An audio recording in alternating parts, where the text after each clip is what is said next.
আন্দোলনকালে অনেক অমানবিক ঘটনা আপনারা দেখেছেন।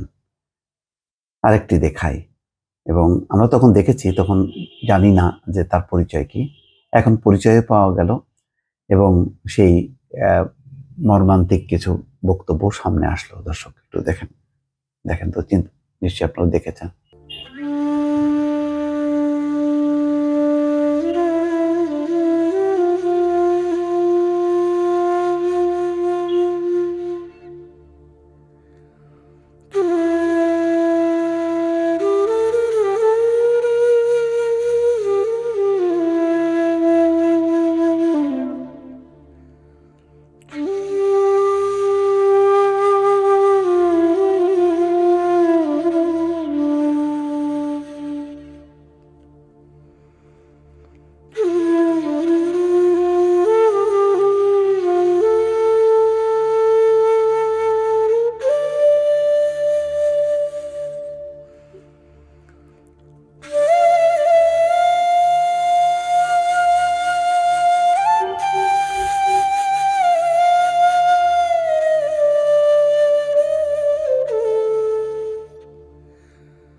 জি, দর্শক নিশ্চয়ই এটি দেখেছেন। এই ভিডিওটা দেখেননি? দেখেছেন নিশ্চয়ই। একটা ছেলে টেনে টেনে নিচ্ছিল, তারপরে একদম সরাসরি গুলি করা হয় অনেকগুলো। সেই টানতে টানতে অবস্থায় কিন্তু সে গুলিতে মারা যায়। এত পরিমাণ সরাসরি গুলি করা হয়েছে। যে ছেলেটি তাকে বাঁচানোর জন্য আপ্রাণ চেষ্টা করছিল এবং সেই ভারী শরীরটা টেনে নিচ্ছিল, পরে সেই ছেলেটি নিজেও তার নিরাপত্তা নিয়ে শঙ্কিত হয়ে পড়লো এবং সে এক পর্যায়ে ছেড়ে দিয়ে দৌড়ে চলে গেল। সেই দৃশ্য নিশ্চয়ই আপনারা দেখেছেন। ছেলেটি কে? ছেলেটি হচ্ছে একজন পুলিশ কর্মকর্তার সন্তান।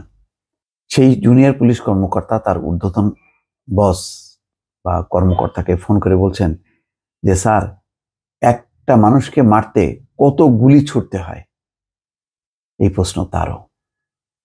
তাহলে বুঝতে পারছেন যে এই আন্দোলনে শুধু সাধারণ ছাত্ররা না, যেই পুলিশ গুলি করেছে ছাত্রদেরকে, সেই পুলিশের সন্তানরাও কিন্তু আত্মহতি দিয়েছে, মারা গেছে। এবং এই কারণেই কিন্তু শেষ পর্যন্ত গুলি বন্ধ হয়ে গেছে, যখন নাকি সামরিক বাহিনীর সদস্যরা, অবসরপ্রাপ্ত সামরিক বাহিনী এবং কর্মরত, তাদেরকে যখন বলা হচ্ছিল যে গুলি করো যে কোনো উপায়ে, তখন তারা বলেছে যে স্যার, অর্থাৎ শেখ হাসিনাকে উদ্দেশ্য করে বলেছে, কাকে গুলি করব? আমার সন্তানদেরকে? আমার সন্তানরা তো চলে গেছে ওই মিছিলে, এখন গুলি করলে তো আমার সন্তান মারা যাবে, সেটা কি করব? শেখ হাসিনা কোনো উত্তর দিতে পারেনি। বলেনি যে না, মেরো না, কিন্তু চুপ ছিল, কেননা এই প্রশ্নের উত্তর দেয়া যায় না। এবং পুলিশ সহ সমস্ত বাহিনীর বন্দুক তখন পিছনে ঘুরে গেল, শেখ হাসিনার পতন ঘটল। সেই ঘটনার উপর ভিত্তি করে আজকে একটি রিপোর্ট প্রথম আলো প্রকাশ করেছে। পুলিশের গুলিতে প্রাণ হারান পুলিশ কর্মকর্তার ছেলে। পুলিশের ছেলে পুলিশের গুলিতেই মরল, আমার স্বামী এই প্রতিদান পাইল। এটা হচ্ছে ওই নিহত যে তরুণ, তার মা বলছে আক্ষেপ করে, আমার ছেলেরে কতগুলো গুলি দিছে, ছেলে তো চোর সন্ত্রাসী ছিল না, যে মারলো তার একটু মায়াও লাগে নাই। এটাই নির্মম। মায়া লাগে না তখন, পরে বুঝতে পারে। মারতে কয়টা গুলি লাগে, আমি সঠিক বিচারটা চাই। এই নিহত তরুণের বাবা পুলিশ কর্মকর্তা, সেও কিন্তু তার বসকে ফোন করছে, স্যার, একটা মানুষকে মারতে কয়টা গুলি লাগে? ক্ষোভের সঙ্গে কথাগুলো বললেন ইমাম হাসান ভুইয়া তামিমের মা পারভিন আক্তার, অর্থাৎ যে ছেলেটা মারা গেল তার নাম হচ্ছে ইমাম হাসান ওরফে তাইমের মা। তাইম হচ্ছে ডাকনাম, তার মা হচ্ছে পারভিন আক্তার। রাজধানী রাজারবাগ পুলিশ লাইন্সের জ্যেষ্ঠ উপপরিদর্শক মোহাম্মদ ময়নাল হোসেন ভুইয়ার ছেলে ইমাম হাসান সরকারি চাকরিতে কোটা সংস্কারের দাবিতে আন্দোলনকে কেন্দ্র করে পুলিশের গুলিতে গত 20শে জুলাই যাত্রাবাড়ির কাজলা পদচারী সেতুর কাছে মারা যান ইমাম হাসান। 27 বছর ধরে পুলিশে কর্মরত মাইনাল হোসেন ছেলের মৃত্যুর পর মানসিকভাবে বিপর্যস্ত হয়ে পড়েছেন। তিনি সরাসরি কথা বলতেও পারেননি প্রথম আলোর সঙ্গে। তার ছেলে ইমাম হাসান নারায়ণগঞ্জের সরকারি আদমজি নগর MW কলেজের দ্বাদশ শ্রেণীর শিক্ষার্থী ছিলেন। কাজলা পদচারী সেতুর বিপরীত পাশে পূর্ব রসুলপুরে তাদের ভাড়া বাসা ছিল। সেই বাসায় ছেলের স্মৃতি তাড়া করছিল। তাই সবুজবাগ থানার মাদার থেকে নতুন ভাড়া বাসায় এসে ওঠে পরিবারটি। বাসাও ছেড়ে দিয়েছে। ওই বাসায় তারা আর থাকতে পারছে না, ছেলের স্মৃতি সারা বাড়িতে। গত শুক্রবার সকালে সেই বাসায় বসে কথা হয় ইমাম হাসানের মা, বড় ভাই সিলেট কৃষি বিশ্ববিদ্যালয় পড়ুয়া রবিউল আওয়াল ও খালা শাহিদা আক্তারের সঙ্গে। আরেক ভাই Zahid Hasan Moscow science and technology ইউনিভার্সিটিতে পড়ছেন। সামাজিক যোগাযোগ মাধ্যমে ফেসবুকে ছড়িয়ে পড়া ভিডিও ফুটেজ দেখেছেন পারভিন আক্তার, অর্থাৎ ওই তার মা। সেই ফুটেজে ছেলেকে একদম কাছ থেকে পুলিশ গুলি করছে। এক বন্ধু ছেলেকে টেনে নেওয়ার চেষ্টা করছে। এক পর্যায়ে ওই বন্ধুও উপায় নেই দেখে ছেলেকে ছেড়ে দিয়ে দৌড়াচ্ছে, আর পুলিশ তখনও গুলি করছে।